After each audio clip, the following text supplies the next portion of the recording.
오늘 예배 말씀들은 다양한 주제들로 이루어져 있습니다.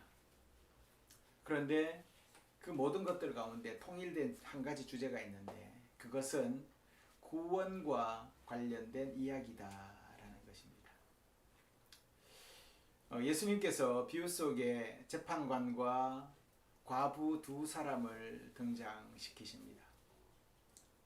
재판관은 힘과 권력을 지닌 기득권자의 강자인 반면에 과부는 가장 약하고 힘없는 존재를 대변합니다. 그런 과부가 줄곧 그 재판관에게 가서 졸랐다라고 오늘 말을 합니다. 그녀가 바란 것은 내 권리를 찾아주십시오 라는 것입니다. 내 권리. 내 권리라고 번역된 이 구절을 공동번역 성경에서는 올바른 판결을 해주십시오 라고 번역을 했습니다. 올바른 판결을 해주십시오. 사실 재판이라는 것이 해봐야 아는 것이지요. 그래서 그 결과는 어떻게 될지 장담을 할 수가 없습니다. 재판을 해서 시시비비를 가려봐야 그때서야 아는 것이지요. 하지만 과부는 재판장에게 올바른 판결을 해줄 것을 호소합니다. 어떻게 보면 이 과부가 자기도 모든 것을 걸었다 거기에 이렇게 볼 수가 있을 것 같습니다. 예수님은 이 말씀을 하신 뒤에 하나님과의 관계를 이어서 이야기해 주십니다. 과부의 재판 그리고 뒤이어서 하나님과의 관계가 이 재판과 이런 관련이 있다라고 이어서 말씀해 주시는 것이죠. 누가복음 18장 7절을 한번 보십시오. 제가 읽어보겠습니다. 하나님께서 자기에게 밤낮으로 부르짖는 택하신 백성의 권리를 찾아주지 않으시고 모른 채 하고 오래 그들을 내버려 두시겠느냐. 아멘. 비유 속의 그 불의한 재판관도 결국 과부에게 올바른 판결을 내려주는데 공정하고 하물며 정의로우신 하나님께서 어련하시겠는가? 라고 우리에게 말씀하시는 것입니다. 귀찮을 정도로 졸라대면 하나님도 사람도 안중에 없는, 재판관도 버틸 재간이 없는 그런 것처럼 하나님도 밤낮으로 부르짖는 기도를 한다면 하나님도 어쩔 도리가 없이 응답하실 수밖에 없지 않겠느냐라는 것입니다. 자, 여러분, 이 말씀을 들으면 어떤 생각이 드십니까? 우리는 가끔씩 그렇게 또 배워왔고 선배 목사님들로 통해서 또 그런 말씀을 많이 들어왔습니다. 부르짖어라. 그러면 하나님이 응답하실 것이다. 그러면 응답받지 못하면 어떻게 합니까? 응답받을 때까지 기도해라 라는 얘기를 우리는 많이 듣습니다. 바로 그렇게 그 말씀이 정당한 것처럼 오늘 이 복음서의 말씀을 읽으면 그렇게 들린다 라는 것입니다. 그래서 여기까지만 보면 낙심하지 말고 끊임없이 기도해야 한다라는 우리 18장 1절에 있는 말씀이 그렇게 실망하지 말고 응답받을 때까지 용기 내서 하나님께 매달리라는 말씀으로 들려지는 것이지요.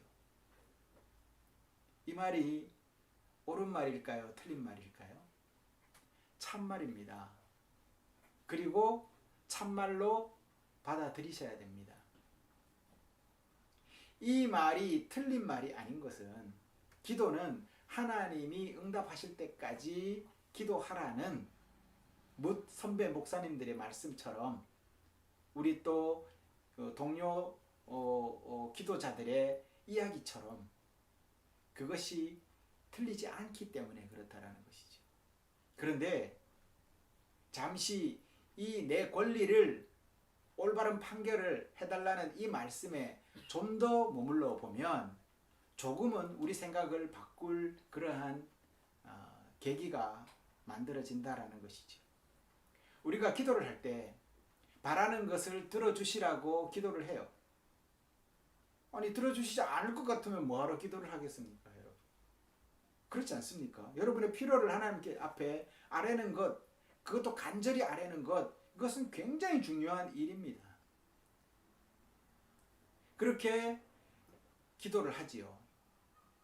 과연 우리가 바라는 것이 그러면 생각해 봅시다. 여러분이 바라는 것을 하나님께 아뢰었어요. 그러면 그 바라는 것이 하나님 보시기에도 꼭 바른 것일까? 라는 것은 다른 문제라는 것이죠.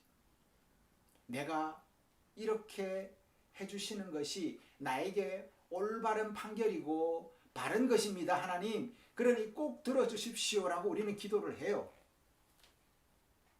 그런데 생각해 보라는 것이죠. 내가 그렇게 바라고 내가 원하는 그것이 정말 하나님 보시기에도 바른 것인가 라는 것은 다른 문제라는 겁니다. 우리는 어떤 것을 선택할 때 최고로 좋은 것을 선택을 하려고 하지요. 예를 들어서 어물전에 가서 생선 하나를 고를 때도 제가 사모하고 이마트에 자주 가는데 이렇게 보면 다 비슷비슷하게 생겼어요. 그런데도 보면 손길이 밑에 있는 걸 뒤져보고 싶더라고요. 그래서 뒤져보고 씨알이 좋은 놈으로 골라서 이렇게 뒤적거리면서 사요. 그런데 뒤지는 것도 사실은 거기까지예요. 뭐 생각해 보세요. 누가 여기 창고에, 만약에 이마트 창고에 새로운 고등어가 들어왔는데 그거 한번 꺼내 보세요. 그 중에서 좋은 거 골라보게요 라고 얘기한다면 에이 이 사람아 고등어 사지 마라, 안 팔어, 이렇게 하고 말 겁니다 아마. 그러니까 있는 고기에서 고르는 게 그냥 최선이에요. 그렇다면 하나님의 고민이 길어지실 것 같기도 해요. 우리가 원하고 바라는 것이 나빠서가 아니라 더 멀리 더 넓게 하나님은 우리보다 보시기 때문에 우리가 이것 해줘요 저것 해줘요 하고 골랐다고 해서 그것이 정답이라고 그것을 주시는 것은 아니라는 것이죠. 자기 중심성을 우리는 인정해야 됩니다.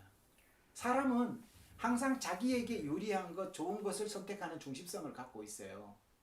그러니 그것을 인정하지 않는다면 항상 내가 원하는 것만 하나님 앞에 바랄 수밖에 없다라는 것이죠.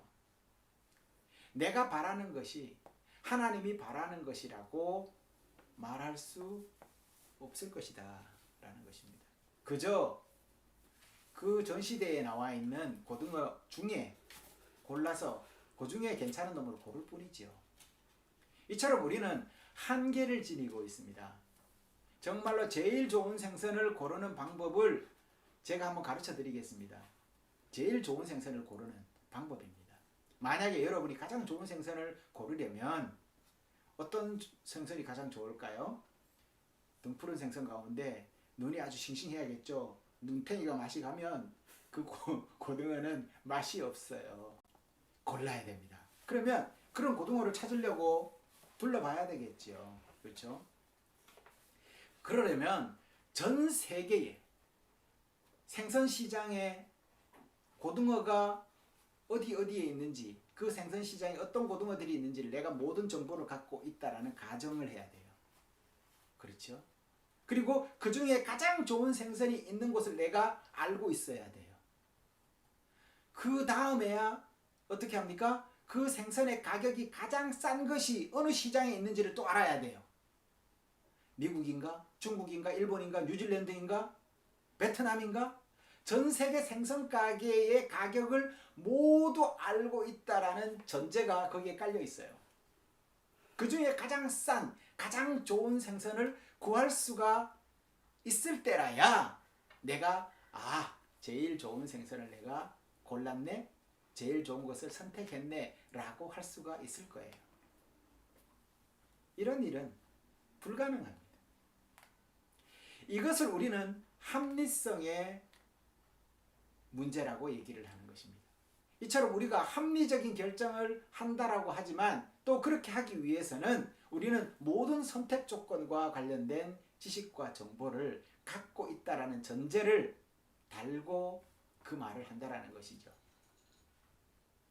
그러니 여러분들이 하나님 이거 해주십시오. 내 기도 이것을 응답해 주셔야 합니다. 이것이 좋은 것입니다. 라고 기도를 하면 하나님이 그래 너 참 합리적으로 선택했다. 모든 관계와 경우의 수를 다 따져보고 내가 봐도 그게 합리적인 것 같아 라고 하면 응답을 하시겠지요. 하나님은 그게 가능하시니까 전지전능하시니까 모든 것을 다 아시고 모든 것을 다 창조하신 분이시니까 그렇죠? 전 세계에 뭐가 있는지 또 모든 것들이 나에게 어떤 것이 유익한지를 다 아시겠지요.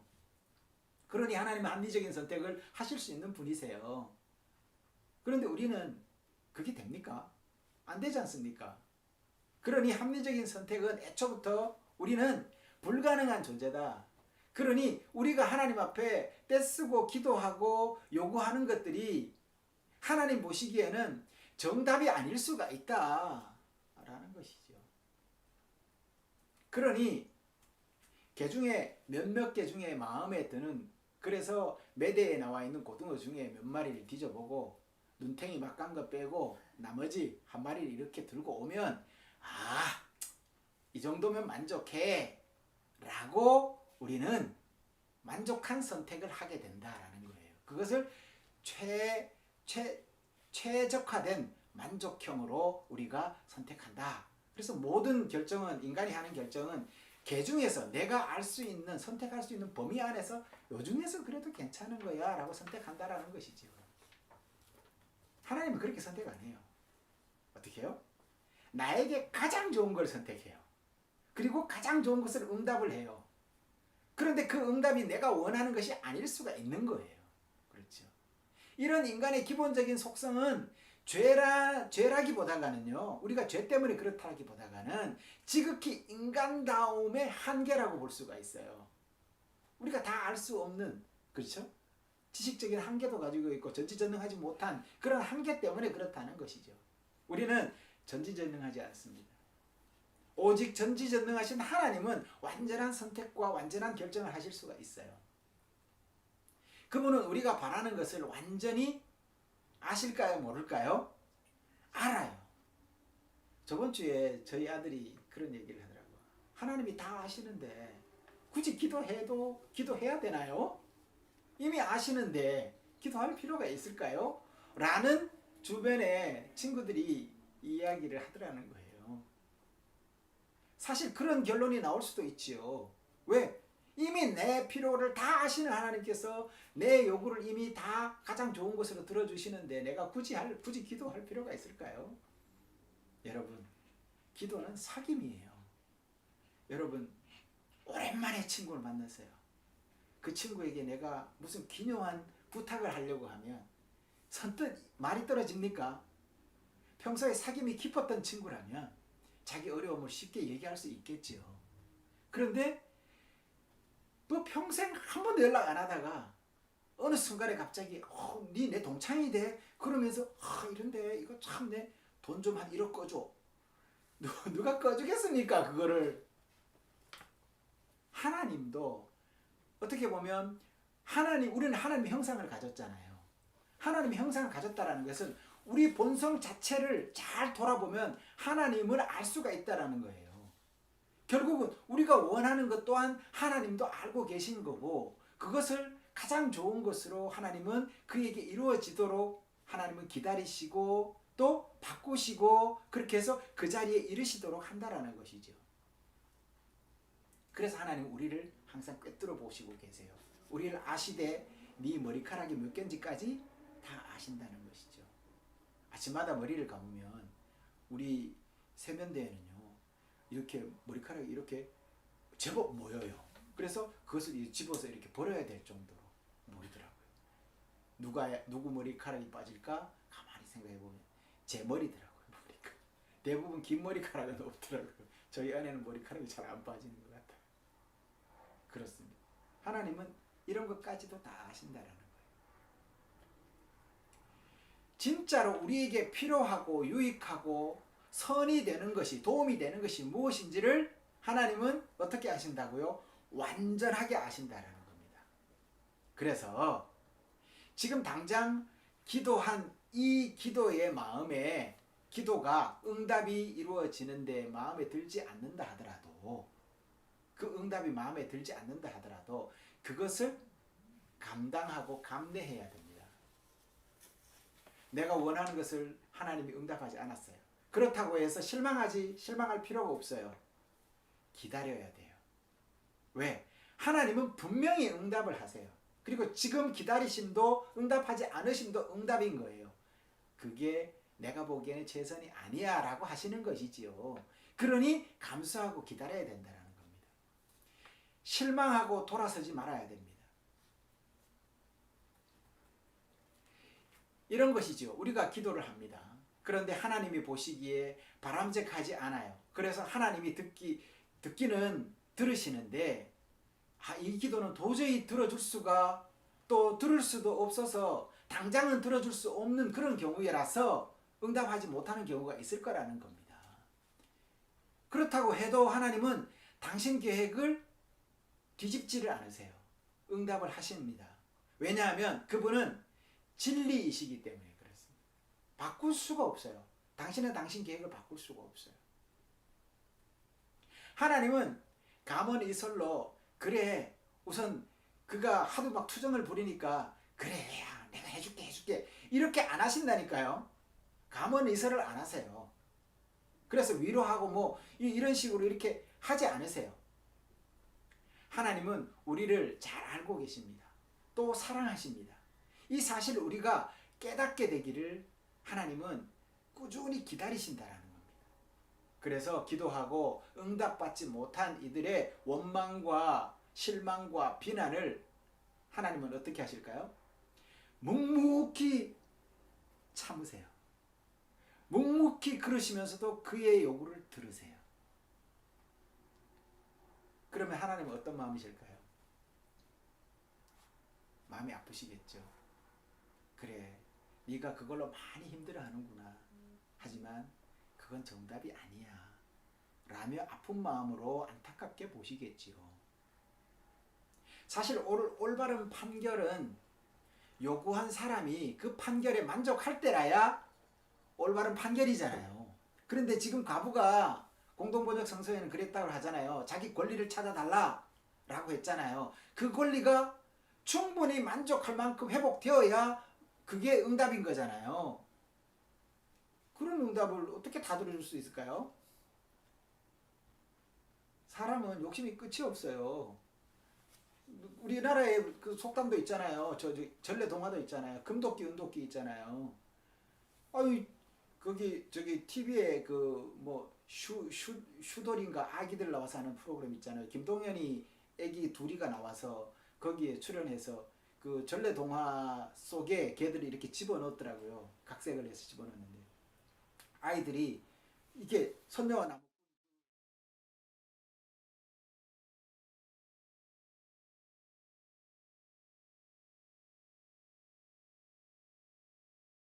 이 나와가지고 이 도끼가 네 거냐 했더니 그때 들고 나온 그 도끼가 보니까 24K 이렇게 적혀 있더라고요. 그런데 그 도끼가 그 김동현의 아들이 이렇게 보더니 네? 제 도끼예요? 하고 가져가는 거예요. 그 다음에 은도끼를 들고 나와서 이렇게 이 도끼가 네 도끼냐? 라고 하니까 그때서도 이것도 내 거예요? 라고 다 자기 거라고 하는 것이죠. 사람의 욕심은 그렇습니다. 네. 아기가 뭐 욕심이 있어서 그랬다는 얘기는 아니고요. 우리 본성을 잘 드러내주는 것 같아요.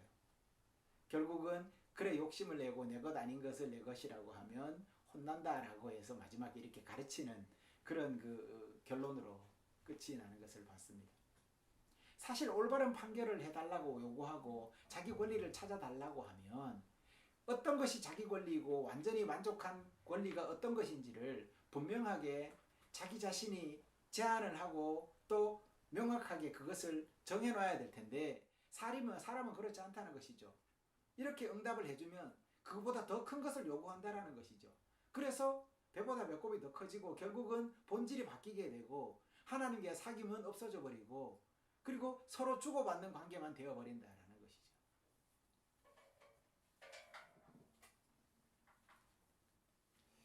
그렇습니다. 이처럼 올바른 판결, 자신의 권리를 찾아달라고 기도를 드렸는데 응답이 마음에 들지 않는다면 영원히 그것은 하나님과의 관계 가운데 이렇게 틈 사이로 남게 됩니다. 하나님이 내가 이렇게 기도했는데 안 들어주셨어. 어떤 그 권사님이 기도를 열심히 해서 아들을 낳았다는 거 아닙니까? 그런데 그 말씀을 듣고 다른 집사님이 가서 그래 너도 그렇게 기도해봐. 하나님이 들어주실 거야. 라고 기도를 했습니다. 기도를 했는데 아들을 못 낳은 거예요. 아들은커녕 자손이 없는 거예요. 하나님이 그것을 안 들어주셨다라고 생각해서 교회를 떠난 거죠. 여러분, 결과가 어떻게 됐을까요? 그 집사님. 병원에 갔더니 남편이 무정자증이야. 하나님이 그 기도를 들어주실 수도 있을 거예요. 물론 기적을 일으키셔서. 그런데 그에게 있어서 자손보다가 그것으로 통해서 스트레스 받지 말고 행복한 가정을 이루어라 라는 것이 아마 응답이지 않았을까 생각을 해봤어요. 따라서 이럴 때 바로 우리가 하나님이 응답해 주시지 않을 때 우리가 가져야 될 것이 딱 한 가지가 있어요. 명심하십시오. 믿음이 필요합니다. 하나님의 응답은 우리에게 유리한 판결이 아니에요. 하나님의 응답은 하나님의 진리와 자비와 정의에 비추어서 딱 알맞는 판결이 하나님의 응답입니다. 그러므로 하나님께서 내려주시는 판결은 내 마음에 들든지 들지 않든지 모두가 어떻다? 올바른 판결이다 라는 겁니다. 그러려면 그 하나님의 판결을 받아들이려면 우리가 무엇이 필요하다고요? 믿음이 필요하다는 거예요. 믿음이 전제되어 있어야 됩니다. 이 이유는 하나님은 바르지 않은 것을 하실 수 없는 분이시기 때문에 그래요. 한번 생각을 해보십시오. 어린아이가 나 그 사각 깎는 칼 갖고 논다고 그 칼 달라고 엄마 나 가지고 싶어 막 때를 쓰면 엄마가 그걸 줍니까? 장난감 칼을 주겠죠. 하나님은 그것조차도 하실 수 없는 분이시라는 거죠. 네? 그에 합당한 걸로 답하신다. 그러니 하나님은 바르지 않은 것을 하실 수 없는 분이시다. 왜? 진리이시기 때문에 그렇다라는 겁니다. 이리 말하면 사람들은 그럼 기도할 필요가 없겠네요? 목사님? 이렇게 이야기할 수도 있어요. 사실 이런 질문이 나와야 돼요. 그래야 그가 말씀을 제대로 듣고 따라오고 있구나 라는 증거가 되기 때문에 그렇습니다. 여러분, 어차피 하나님이 좋은 대로 응답하실 거니까 기도할 필요가 없을 것 같기도 해요. 그렇죠? 여러분, 신앙인이 하나님께 기도하고 응답받는 일은 오늘 복음서에서 말하는 것처럼 올바른 판결이라는 것을 우리는 받아들이고 믿기 때문에 신앙인이라는 이야기를 듣는 거예요. 그거 안 믿고 안 들을 것 같으면 하나님을 안 믿고 안 듣는 거잖아요. 안 들으니까 뭐 굳이 하나님도 안 믿는데 그 사람이 신앙인이라고 할 필요가 없는 거죠.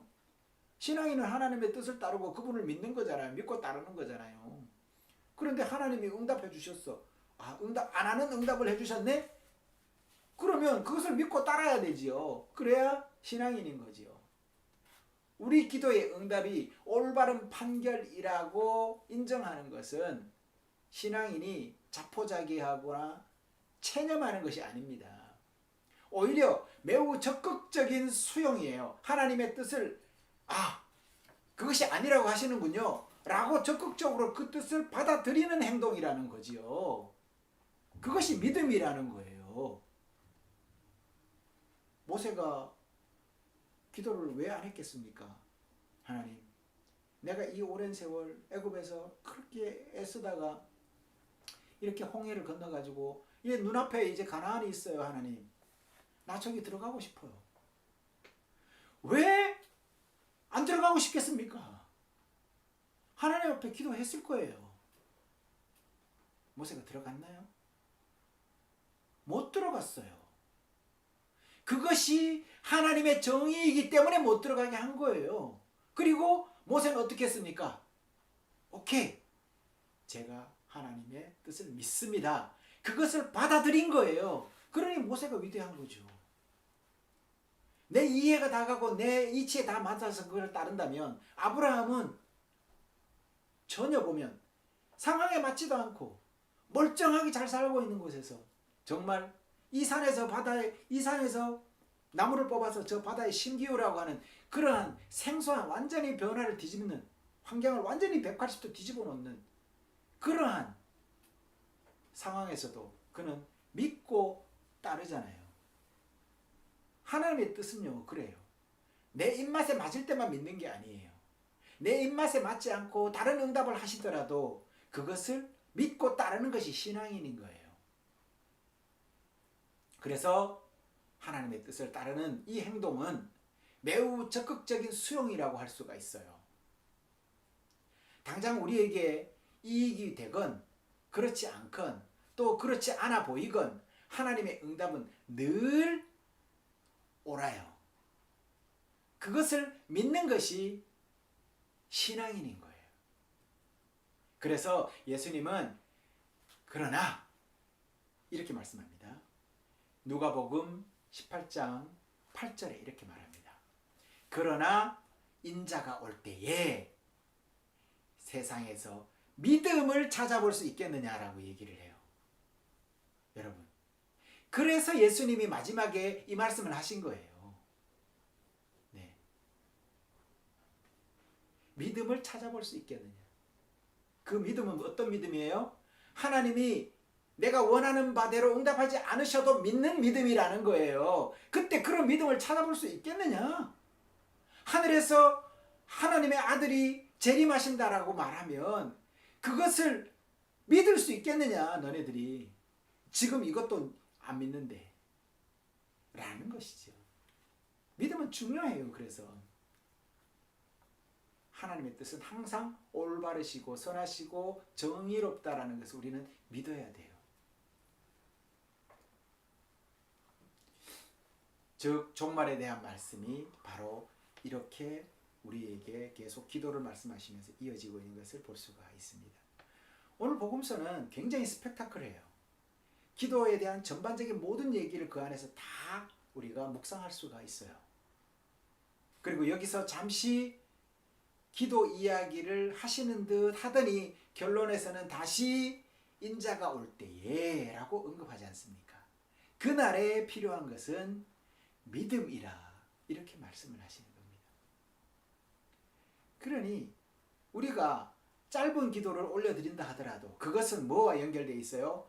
종말 때의 구원의 믿음과 이어져 있는 거예요. 결국은 우리의 모든 기도는 하나님과 이어져 있다는 것을 이야기하는 거예요. 하나님께서는 우리가 바라는 바에 대해서 관심이 많으십니다. 굉장히 관심이 많으세요. 저마다 부족한 우리가 하나님을 향해 가는 여정에서 모자라고 결핍된 것을 채우고 싶으시기 때문입니다. 그분은 당신과 하나 될 그때를 위해 우리를 완성에 이르도록 하나하나 오래 참으시면서 우리를 이끌어 가십니다. 하나님은 당신 백성들을 구원하시기 위해서 온 피조물의 본성까지도 바꾸시는 분이십니다. 산 위의 나무가 바다 한가운데 심기는 그런 본성적 변화일지라도 그것을 이루어지게 하시는 분이 바로 하나님이십니다. 이 말씀을 주님께서 하실 때도 바로 믿음이 작은 자들아 라고 말씀했어요. 그러면 믿음이 뭘까요? 내 좋은 것을 하나님이 응답해 주시는 것으로, 그래서 그것을 그 달콤함에만 믿음이라고 취하면 안 된다는 겁니다. 믿음은 하나님 그 자체를 믿고 따르는 것이고, 나에게 응답하지 않으셔도 그분은 옳고 정의로운 분이시고 진리이시다라는 것을 믿고 따르는 것입니다. 그래서 물이 마른 땅이 되고, 홍해는 장애물이 없는 땅이 되고, 거친 파도는 풀 많은 풀밭이 된다라고 시편 기자가 노래를 하는 겁니다. 이처럼 친히 창조하신 피조물의 본성을 뒤집어 흔드신 일시적인 혼돈의 이유는 오직 하나입니다. 당신 백성의 구원을 위해서 그렇게 하신다는 겁니다. 이처럼 우리를 위해 그런 엄청난 기적을 일으킬 수도 있는 하나님께서 지금 여기서 우리의 간절한 이 기도에 올바른 판결로 응답하십니다. 그러니 이 응답이 당장 입맛에 맞지 않을 수도 있지만 지금 우리에게 꼭 알맞는 맞춤형 응답이라는 것을 우리는 믿고 감사해야 하는 것이죠. 누군가에게서 이런 고백을 들은 적이 있습니다. 한때는 좋은 일에 대해서 하나님께 감사하고 굳은 일에 대해서는 주님께 서운한 적이 있습니다. 그러다가 신앙이 조금 자라고 나서는 욥처럼 우리가 하나님께서 좋은 것을 받았다면 나쁜 것도 받을 수 있어야겠지라는 생각이 들었다고 합니다. 또 기꺼이 받아들이려면 그렇게 노력도 해야 된다라고 고백을 합니다. 그런데 산전수전을 겪으며 지내던 어느 날 이런 기도가 이제 입에서 흘러나왔다고 합니다. 하나님께서 주시는 것은 다 좋은 것입니다. 라는 기도가 흘러나왔다라는 것이지. 여러분, 다 좋은 것으로 우리에게 주십니다. 그것이 하나님이십니다.